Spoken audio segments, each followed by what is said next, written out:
ይህ በኢትዮጵያ ከፍተኛ የስልጣን ማማ ላይ የተሰማ ታላቅ የፖለቲካ መናወጥ ነው። ማንም ያልጠበቃቸው በአገሪቱ የፖለቲካ መድረክ ላይ ለዓመታት የአንበሳውን ድርሻ ይዘው የነበሩ ቁልፍ ፊቶች ከአዲሱ የኢትዮጵያ ሕዝብ ተወካዮች ምክር ቤት ሙሉ በሙሉ ተጠርገው እንዲወጡ ተደርገዋል።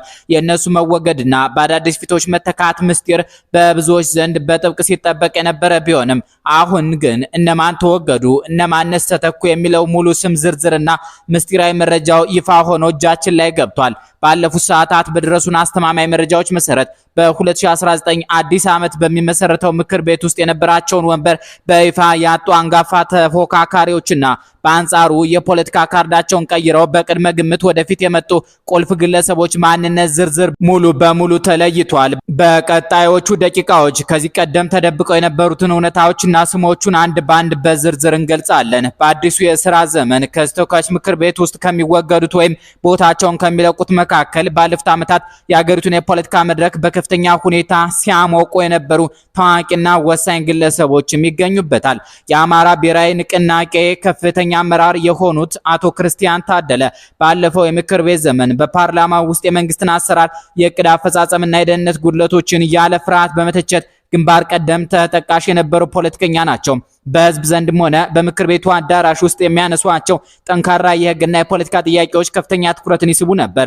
ይሁን እንጂ በአገሪቱ ከተከሰቱ ተከታታይ ፖለቲካ ለውጦች፣ ስርዓቶችና በመንግስትና በተቃዋሚዎች መካከል ካለው ከፍተኛ ውጥረት ጋር ተያይዞ አቶ ክርስቲያን ታደለ ጸጋዬ ከአዲሱ ምክር ቤት አባልነት ውጭ መሆናቸው ከታወቀ 3 ዓመታት እየሞሉ ነው። የእሳቸው ከምክር ቤት መውጣት በፓርላማ ውስጥ የነበረውን ጠንካራ የፖለቲካ ክርክር ድባብ በእጅጉ እንደሚቀንሰው የፖለቲካ ተንታኞች ይስማማሉ። ያም እዚያው በመድረኩም ታይቷል። ሌላኛው ከምክር ቤቱ የሚወገዱት ታዋቂ ስም ዶክተር ደሳለኝ ጫኔ ናቸው። ዶክተር ደሳለኝ ጫኔን ክርስቲያን ታደለ ከታሰሩ በኋላ ምትኩ ብለን ብንጠራቸውም የተገባ ነው። ምክንያቱም እሳቸውን ተክተው ምክር ቤቱን ያሞቁት ሰው ነበሩና። ዶክተር ደሳለኝ ጫኔ በምክር ቤቱ ውስጥ በተለይም የማህበረሰቡን ሰላምና ደህንነት እንዲሁም የህግ የበላይነትን በተመለከተ መንግስትን በግልጽ በመጠየቅ የሚታወቁ አንጋፋ ተቃዋሚ ፖለቲከኛ ነበሩ። ነገር ግን በአሁኑ ጊዜ ባለው አዲስ አደረጃጀትና የኃይል ሚዛን ለውጥ እሳቸውም ከዚህ በኋላ በምክር ቤቱ ውስጥ የመቀጠል እድል አላገኙም። በእርግጥ ደሴ ያንን መድረክ በራሴ ፍቃድ ነው የለቀኩት ይላሉ። ብልጽግናዎች ደግሞ እንደማያሸንፍ ሲያውቅ ሸሸ እያሏቸው ነው። ይህ ሁኔታ ጠንካራ ተቃዋሚ ፓርቲዎች በምክር ቤት ውስጥ የነበራቸውን ጥቂት ወንበሮች ይበልጥ እንዲያጡ ማድረጉ ብዙዎቹን እያስቆጨ ይገኛል። ከሚወገዱትና ከዚህ በኋላ በተወካዮች ምክር ቤት ውስጥ ቦታ እንደማይኖራቸው ማረጋገጫ ከተሰጠባቸው ፖለቲከኞች መካከል ሶስተኛው የአማራ ብሔራዊ ንቅናቄ ወይም የአብን ሰው አበባው ደሳለው ተጠቃሽ ናቸው። ዶክተር አበባው ደሳለው ከዚህ ቀደም በነበረው የምክር ቤት ዘመን በተለያዩ ፖለቲካ አቋሞቻቸውና በሚያነሷቸው የክርክር ነጥቦች የታወቁ ነበር።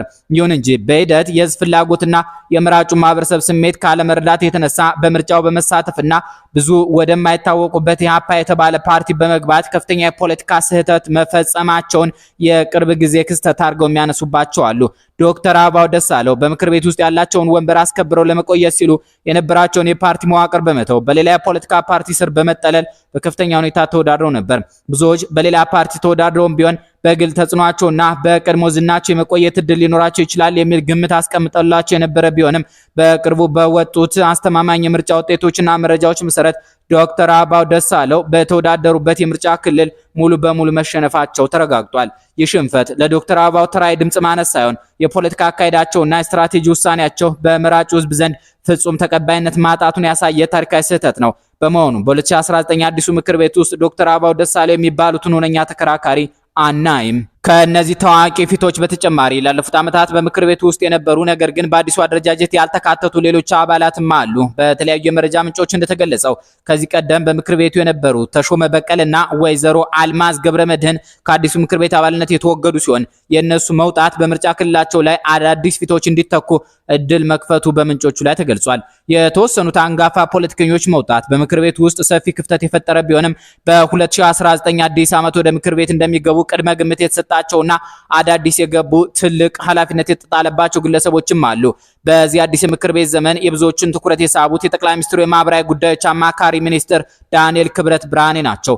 ዳንኤል ክብረት ብርሃኔ ከሚወገዱት አባላት መካከል አይደሉም። ከዚህ ቀደም በነበረው የምርጫ ዘመን በግላቸው ሐመሩሃ በተሰኘ ስያሜና ምልክት ተወዳድረው የምክር ቤቱ አባል መሆናቸው ይታወሳል። በአሁኑ የምርጫ ሂደት ግን የፖለቲካ ካርዳቸውን በመቀየር የገዢው የብልጽግና ፓርቲ አባል በመሆን በይፋ ተወዳድረዋል። ምንም እንኳን በምርጫው ያገኙት ውጤትና ማሸነፍ አለመሸነፋቸው እስካሁን በይፋ በምርጫ ቦርድ ባይገለጽም ዳንኤል ክብረት ብርሃኔ በብልጽግና ፓርቲ ስም ወደ ኢትዮጵያ ተወካዮች ምክር ቤት በቀላሉ ሊገቡ ከሚችሉና ከፍተኛ ቅድመ ግምት ከተሰጣቸው ቁልፍ ግለሰቦች መካከል አንዱ መሆናቸውን የፖለቲካ ተንታኞች በስፋት ይናገራሉ።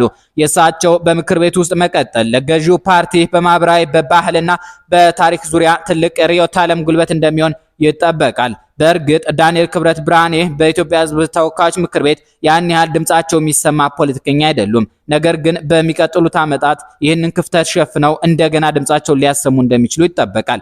ወደ አዲሱ ምክር ቤት ከሚገቡት ወሳኝና ስም ያላቸው ግለሰቦች መካከል ግንባር ቀደሟ ምስጢረ ስላሴ ታምራት ናት። ምስጢረ ስላሴ በማህበራዊና በፖለቲካዊ መድረኮች ላይ ያላት ተሳትፎና የህዝብን ችግር በማንሳት ረገድ ያላት መወደድ በአዲሱ ምክር ቤት ውስጥ ጠንካራ ተከራካሪና የሴቶች ድምጽ እንደምትሆን እንድትጠበቅ አድርጓታል። ከዚህ ቀደም ከነበሩትና ብዙም ተጽዕኖ ካላሳደሩት ሴት አባላት በተለየ የሷ ወደ ምክር ቤቱ መግባት በፖሊሲ ክርክሮች ላይ አዲስ አቅም ይዞ ይመጣል ተብሎ ይታመናል። ሌላኛው በከፍተኛ ተስፋ ወደ ምክር ቤቱ የሚገቡት አዲስ አባል ዩሱፍ ኢብራሂም ናቸው። ዩሱፍ ወሎ ውስጥ ከደሴ ጎን ያለችውን የኩታበር ምርጫ ክልልን በመወከል ነው ወደ ኢትዮጵያ ተወካዮች ምክር ቤት ለመግባት ይበቁት። ስለ ዩሱፍ ኢብራሂም የአእምሮ ብስለትና አመራር ብቃት በሚነሳበት ጊዜ ታዋቂው ጋዜጠኛ ስሜነ ባይፈርስ የግዞት ሰንሰለት በተሰኘው መጽሐፍ ውስጥ የሰጠው ምስክርነት ይጠቀሳል። ስሜነ ባይፈርስ ስለ ዩሱፍ ሲገልጽ በጣም ጎበዝና አብን ውስጥ ጭንቅላት ካላቸው አመራሮች መካከል አንዱ ናቸው በማለት አሞካሽቷቸዋል። ይህ የምስክርነት ቃል ዩሱፍ ኢብራሂም በአዲሱ የምክር ቤት ሂደት ውስጥ እውቀትን መሰረት ያደረጉ ክርክሮችን ለማቅረብና የህግ ማሻሻያዎችን ለመጠቆም ትልቅ አቅም እንዳላቸው ያሳያል። ሌላኛው ገቢ ስም ያወቀ አምዛዬ ነው። አወቀ አምዛዬ በ2018 በተደረገው ምርጫ አሸንፈው የኢትዮጵያ ተወካዮች ምክር ቤት አባል ከሆኑት ተመራጮች መካከል አንዱ ሆኗል። የጋሻ አምሳዬ ልጅ የኢትዮጵያ ዜጎች ለማህበራዊ ፍትህ ወይም ኢዜማ ፓርቲ አባል ናቸው። በምክር ቤት ቆይታቸው በተለይም ስለ ደቡብ ክልል አካባቢዎች ድምጽ በመሆን በንቃት የሚንቀሳቀሱ መሪ መሆናቸው ይነገራል። አንድ ጋዜጠኛ እንደ ደቡቡ ደሳለኝ ጫኔ ይታያሉ ሲል ይገልጻቸዋል። አወቀ አምዛዬ ስለ ጉጂና አማሮ አካባቢዎች መብትና ጥቅም በጽናት የሚሟገቱ ጠንካራ ተወካይ ተደርገው ይገለጻሉ። በተጨማሪም በተለያዩ የመረጃ ምንጮች እንደተገለጸው ከዚህ ቀደም ስማቸው ያልታወቁ ነገር ግን አዲሱ ምክር ቤት እንዲቀላቀሉ የተደረጉ አባላት አሉ። በተለያዩ ምንጮችና በተለያዩ አማራጮች እንደተጻፈውና እንደተዘገበው ከሆነ እንደ ዶክተር ሰለሞን አስፋውና ኢንጂነር ሊያ ታደሰ ያሉ አዳዲስ ምሁራን የቀድሞቹን አባላት በመተካት ወደ ምክር ቤቱ እንዲገቡ መደረጉ ተመልክቷል። የነዚህ አባላት አመጣጥ የምክር ቤቱን የእውቀት ስብጥር ለማሳደግ ታስቦ የተደረገ መሆኑን መረጃዎች ያመለክታሉ። ይህ በአዲሱ የምክር ቤት አባላት ላይ የታየው የሽግግር ሂደት ለሀገሪቱ ፖለቲካ ምን ትርጉም አለው ለሚለው ጥያቄ በተለያዩ ወገኖች ዘንድ የሚነሱትን ሀሳቦች በሚዛናዊነት መመልከት ያስፈልጋል። በአንድ በኩል እንደ ክርስቲያን ታደለና ዶክተር ደሳለኝ ጫኔ ያሉ ጠንካራና አንጋፋ ተቃዋሚዎች ከምክር ቤቱ መውጣታቸው የፓርላማውን የሀሳብ ብዝሃነትና የመንግስትን አሰራር የመቆጣጠር አቅም በእጅጉ ሊያዳክመው ይችላል የሚል ስጋት አለ። በአንጻሩ ደግሞ እንደ ምስጢረ ስላሴ ዩሱፍ ኢብራሂምና አሁን ደግሞ በገዢው ፓርቲ ስም ቅድመ ግምት ያገኙት ዳንኤል ክብረት ብርሃኔ አይነት ሰዎች መኖራቸው ምክር ቤቱን ወደ ሌላ የፖሊሲና የርዕዮተ ዓለም ክርክር ያሸጋግረዋል የሚል ተስፋ ይንጸባረቃል። ይሁን እንጂ አጠቃላይ ሂደቱ ፍጹም ተቀባይነት ያለው ነው ማለት አይቻልም። ምርጫው በአገሪቱ ሰላም በሌለባቸውና የታጠቁ ኃይሎች በሚንቀሳቀሱባቸው በርካታ አካባቢዎች ሙሉ በሙሉ የተቃወሙትና ያልተሳተፉበት ነው። የዓለም አቀፍ ታዛቢዎች ግምገማ ለመኖሩም ምርጫውን በውጤቱ ታማኝነት ላይ ጥያቄ እንዲነሳበት አድርጎታል። በተጨማሪ መንግስት ሆን ብሎ በተወሰኑ የምርጫ ክልሎች ላይ አለመወዳደሩ ሂደቱን ዲሞክራሲያዊ ለማስመሰል የተደረገ ስትራቴጂ እንጂ የህዝብ እውነተኛ ውሳኔን ብቻ የሚያሳይ አይደለም የሚሉትን የተቃውሞ ድምጾችን ለማለት አይቻልም። በ2019 ዓ.ም ወደ ኢትዮጵያ ህዝብ ተወካዮች ምክር ቤት የገቡት አዳዲስ ፊቶች የቅድመ ግምት እድል ያላቸው መሪዎችና የተሸኙት አንጋፋ ፖለቲከኞች የኢትዮጵያን ወደፊት የፖለቲካ አቅጣጫ የሚወስኑ ቁልፍ ጉዳዮች ናቸው። አዲሱ ምክር ቤት የሀገሪቱን ውስብስብ ችግሮች ለመፍታት ምን ያህል ነፃና ገለልተኛ ሆኖ ይሰራል? የህዝቡንስ እውነተኛ ፍላጎት ያንጸባርቃል ወይስ የተለመደውን የመንግስት ውሳኔዎች የማጽደቅ ሚና ብቻ ነው የሚጫወተው የሚለው ጥያቄ በሂደት የሚመለስ ይሆናል። እኛ ግን ሐቆችንና ነባራዊ ሁኔታዎችን ብቻ መሰረት አድርገን ያቀረብንላችሁ ዝግጅት በዚሁ ይጠናቀቃል። እንዲሁ እንደመውጫ ጠቅላይ ሚኒስትር አብይ አህመድ በበሻሻ የምርጫ ክልል ማሸነፋቸውና ምክትላቸው ተመስገን ጥሩነህ ባህር ዳር በሚገኘው የምርጫ ክልል እንዳሸነፉ መገለጹን እንንገራችሁ። ጤና ይስጥልን።